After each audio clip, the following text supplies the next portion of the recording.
Hey, what's up? It's your boy Stephen McCoy, and you are listening and watching Sessions with Stephen. And today we have actors David Lipper and Kelly Price. How are you?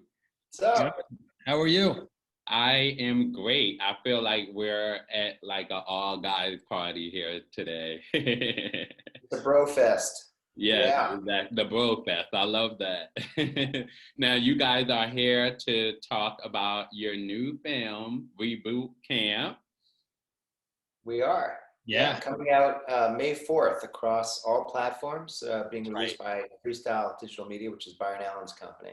And I Um, always get so excited when I'm able to have the pleasure of seeing the films first, and I've seen it, and it was really great and very different because it had documentary style, reality show style, and still somewhat of a film type of treatment to it.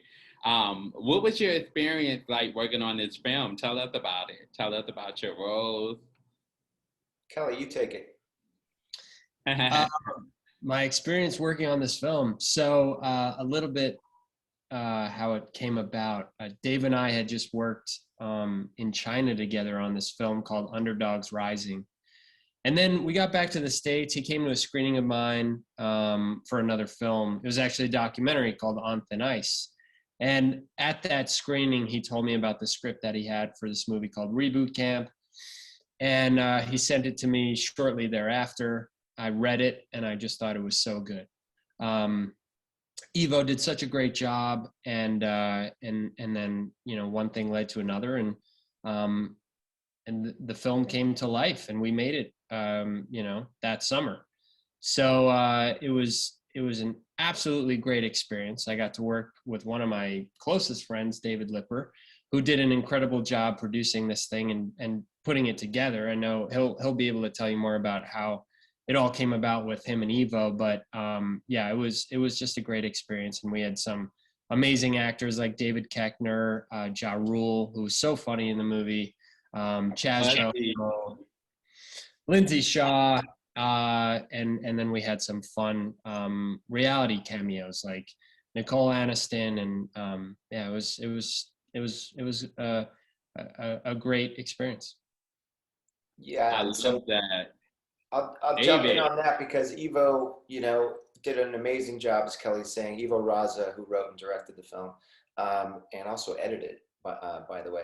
So he came to me and he said, I wrote this thing. I want you to take a look at it. I had you in mind for the lead, and eventually asked me if I would produce it.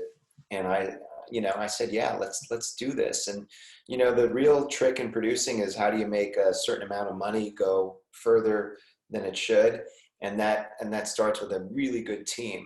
And as Kelly was saying, we had some reality stars that we wanted to put in this. We thought for this thing to really work and really be funny, we needed a whole diverse group of wacky people who don't have to try and be funny, who don't have to put on a show, just have to be themselves. And nobody's better than the reality guys. You take a Johnny Bananas, you don't have to do anything. He's Absolutely. going to come in, he's going to cause problems. You bring in a bunch of these other real world people.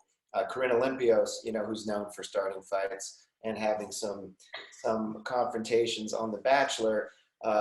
We bring her in, and then me as the guru, Gordon Saint Pierre.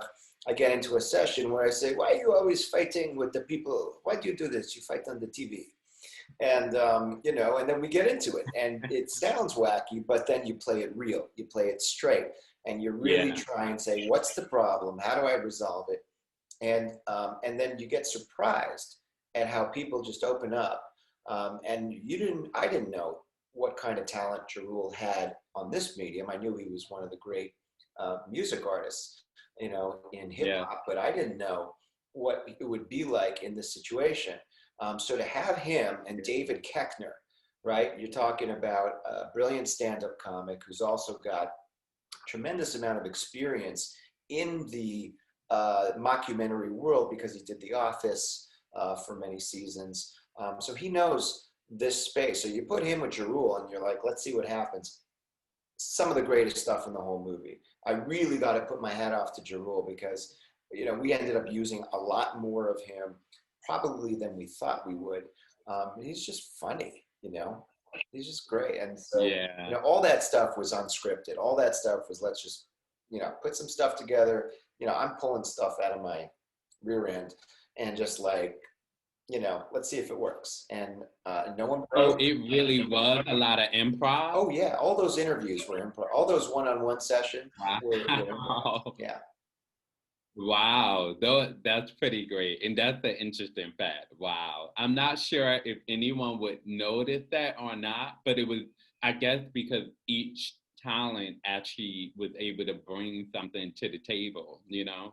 absolutely. And as I was speaking, I had Evo on the show, and I was telling him it was just interesting because there were so many different talents from different backgrounds. I mean, obviously Javu, you had it was just so many. I mean, Shaw Jackson, Oh all of yeah. these people, all of these people you would not really imagine to be in the room together. It was just all of your favorite different talents in one room. It was pretty good. I enjoyed it. Well, we got lucky too. Is Kelly and I have been around for a while, and we know a lot of people, and we were able to pick up the phone and call in some favors. Chaz Bono and Shara Jackson are represented by a guy who actually used to represent me back in the day, Ryan, who's a great guy. And first we were looking at Chaz, and then he said, "Well, how about Shara Jackson?" I was like, "Oh yeah, I mean, I remember Moesha." Getting Exactly. her, yeah, getting her was a coup. I mean, there were no weak links. We just had Oh, amazing yeah. people across the board. Eddie McClintock to play Cooper, who's been around for a long time, a good friend of mine. Ed Begley Jr. I mean, you're talking about the king of mockumentaries there. He's done over 15 of them, I think, for Christopher Guest, including Best in Show and The Mighty Wind. And so we had a really good, diverse cast of people. And even Pearson Faudet, the guy in the wheelchair, he's now starring in a new film called Man from Toronto with Kevin Hart.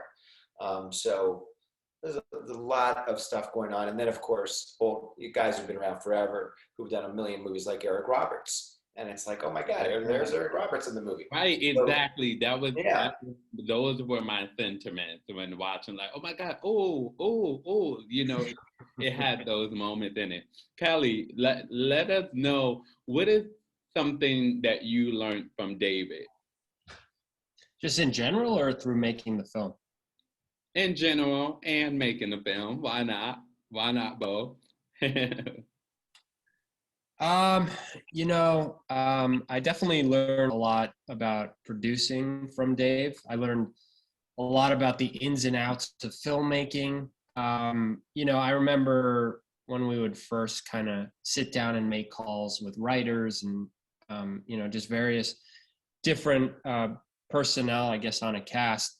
I just listened to how he kind of sold the project. And I think I definitely took a lot from that side of things, but also I learned how he treats people. I think that's one of the the important things that I think I took from our relationship is, regardless if you're the star of the movie, if you're just a PA on the movie, whatever you are, everybody is treated the same, and that's a really important model to have, not just on Reboot Camp, but on every film. It should always be the case. So yeah, those are some things. Yeah, but a long list of things. I love that. David, did you pay him for that? Then I'm just But David, because you worked on a set for, both of you worked for a very long time, but what was it that taught you those lessons to teach everyone from the PA to, the assistant, the intern, and treating them all right as they should be treated? Well, I mean, look, I've been around, like you said, a long time. I've been on a lot of shows. My first TV series was 1987. Did I just say that? I did. Well, how? Yeah. So I thought you were frozen there for a second. no, that was me going, why would I ever mention the 80s ever? So, you know, I've been around, I've had my bouts of dealing with my own ego and my own stuff. And at the end of the day, I just don't want to work with unhappy people who don't want to be there. I don't want to work with people that are too full of themselves. Yeah. I don't mind peppering them in like we did with some of the reality stars for effect in the film. But for the core people that I'm working with, which is why you're going to see Keli in 2 more of my films. One that we completely collaborated on called Wolf Mountain. We just finished up that Keli wrote, and I worked with him on all aspects of that, produced and directed, and you know, and it's been a pleasure to get to know Keli even more so through these working relationships. But he's also in my film Will You Be a Quarantine, that is going to be out soon with Jodie Sweetin, where I'm reunited with my Full House younger sister of my ex-girlfriend, which is weird. So all this stuff is, you're going to see the same people over and over again. Eddie McClintock, you're going to see him in Will You Be My Quarantine. You're going to see him in Wolf Mountain. And of course, here in Reboot Camp, he is hysterical as Cooper, the producer, in all kinds of wacky places, like a massage chair and hiking. And we just love the Eddie McClintock. So we have good people that we keep using. And you see that. And one of the things, you know, that was great about playing brothers with Keli, we've got a relationship, you know, we've got a history now. You know, we did a movie together in China. You know, we've done a few more movies together, and with each one, we become brothers. So it's not a huge stretch to play brothers. I love that. Absolutely. And we played brothers twice. Yeah, twice. Brothers, yeah. I love that. That made sense of what I said then, and in the beginning when I said what the bros, you know, whatever. It's a bromance right here. Yeah, yes, exactly, Yeah. exactly. Steven, you're the 3rd brother now. You're the 3rd. But no, you guys have to indulge in that conversation and elaborate on the next project. You know, Keli came up, we were trying to option another script, to be quite honest. And then it was like, you know, Kelly's like, you know what, I want to write something. And I said, go for it. You know, I'm here where you need me. And then it was the same process. It's like, hold on, let me call some people. Eddie, of course, is back. Danny Trejo was a major score, and we're thrilled to have him. Tobin Bell. We got, and it's lucky that I have a relationship with Stefan Belfonte. And his client, Malu Trevejo, who's a massive pop Latin star. She's in the cast making her debut in films, and I'm sure you'll see a lot more of her. So that movie was great. I'll let Keli jump in on that too. Yeah. No, to piggyback on that, yeah, it was kind of like, I think most of these films that we do together kind of just fall into place, and you can't really explain it, and it just happens, and we just run with it. And this was one of those things, and I think this one particularly, I mean, Reboot Camp is very special in its own way, and I think Wolf Mountain is really special in its own way. It's 2 different genres, and this one, you know, we kind of, like he said, a longtime friend of mine, Carissa Lee Staples, she came on board, played my wife in the movie. Fernanda Romero came on board, and she did such a great job, and I kind of had a relationship with her. And then you know, like Dave said, we had horror legends like Danny Trejo and Tobin Bell, and you're sitting there on the first day of production across from Jigsaw, and you're like shaking in your boots, you know, because it's a legend, but also what? That was the first scene up, you and Tobin Bell. It was the first scene of the whole movie, you know? So, and it was great too. He didn't make you nervous. He was a really like just regular guy. So it was really fun to kind of start off on that foot. And that was just such a great day in general. And the scene went so well, that the rest of the shoot was just kind of seamless. And yeah. I love that.